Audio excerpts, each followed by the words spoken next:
Megastar Chiranjeevi తన 157వ చిత్రాన్ని అనిల్ రాపూడి దర్శకత్వంలో చేస్తున్నాడు. ఇప్పటికే కథ మొత్తం పూర్తయింది. ఈ నేపథ్యంలో చిరంజీవి సినిమా స్క్రిప్ట్‌కి పూజలు నిర్వహించాడు అనిల్ రాపూడి. సింహాచలం శ్రీ వారాహి లక్ష్మీ నరసింహస్వామిని ఆయన ఆదివారం దర్శించుకున్నారు. చిరంజీవి హీరోగా తాను తీయబోయే చిత్రానికి సంబంధించిన స్క్రిప్ట్‌ని స్వామి సన్నిధిలో పెట్టి పూజలు నిర్వహించారు. ఆలయంలోనే కప్ప స్తంభాన్ని ఆలింగనం చేసుకున్నారు. ఆయన పేరిట అర్చకులు స్వామికి ప్రత్యేక పూజలు నిర్వహించారు. మెగాస్టార్ చిరంజీవి సినిమాతో 2026 సంక్రాంతికి మళ్ళీ ప్రేక్షకుల ముందుకు వస్తున్నాం అని దర్శకుడు అనిల్ రాపూడి తెలిపారు. ఈ సినిమాకు సంక్రాంతి అల్లుడు అనే టైటిల్ పెట్టాలని చూస్తున్నారట. ఈ సందర్భంగా దర్శకుడు అనిల్ రాపూడి మీడియాతో మాట్లాడుతూ, వెంకటేష్ హీరోగా ఈ ఏడాది సంక్రాంతికి వస్తున్నాం సినిమా బిగ్గెస్ట్ హిట్ సాధించడం చాలా ఆనందంగా ఉంది.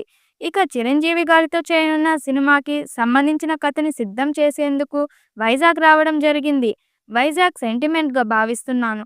ఇక్కడే నా సినిమాలకు సంబంధించిన కథలను రాసుకుంటుంటాను. ఆ స్క్రిప్టులను శ్రీ వారాహి లక్ష్మీ నరసింహస్వామి సన్నిధిలో ఉంచి పూజలు నిర్వహించడం సెంటిమెంట్‌గా భావిస్తాను. చిరంజీవి గారితో తీసే సినిమా ఫ్యామిలీ ఎంటర్‌టైన్‌మెంట్‌గా ఉంటుంది. గ్యాంగ్ లీడర్, రౌడీ అల్లుడు, ఘరానా మొగుడు రేంజ్‌లో చిరంజీవి గారిని ఈ చిత్రంలో చూస్తారు. ఒక నెలలో మొత్తం స్క్రిప్ట్ వర్క్ పూర్తవుతుంది. మే ఆఖరిలో లేదా జూన్ మొదటి వారంలో షూటింగ్ ప్రారంభిస్తానని తెలిపారు. అనిల్ వరుస హిట్లతో స్టార్ డైరెక్ట్‌గా రాణిస్తున్న సంగతి తెలిసిందే. అదే జోష్‌లో మెగాస్టార్ ఇమేజ్‌కు తగిన వింటేజ్ స్టోరీని చిరంజీవికి చెప్పినట్టు తెలుస్తుంది. ఈ సినిమాతో ఎలాగైనా హిట్ కొట్టడం ఖాయమని వీరిద్దరూ స్ట్రాంగ్ నమ్మకంతో ఉన్నారు. ఇక ఈ సినిమాలో హీరోయిన్ కోసం చాలా మందిని అనుకున్నారట. కానీ వాళ్ళు చిరు పక్కన సెట్ కారేమో అని వారందరినీ రిజెక్ట్ చేస్తూ వస్తున్నాడట అనిల్. ఇక ఈ సినిమాలో హీరోయిన్‌గా తమన్నాను తీసుకుంటారని వార్తలు వస్తున్నాయి.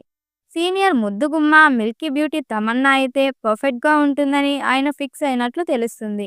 పైగా చిరు పక్కన ఇప్పటికే ఆమె 2 సినిమాల్లో మెరిసింది. ఇందులో హీరోయిన్ పాత్ర ఇంపాక్ట్ కూడా బాగుందని, ఈ క్రమంలోనే తమన్నాతో చిరంజీవి చేస్తే సినిమాకు మరింత ప్లస్ అవుతుందని ఆలోచనలో ఉన్నాడట.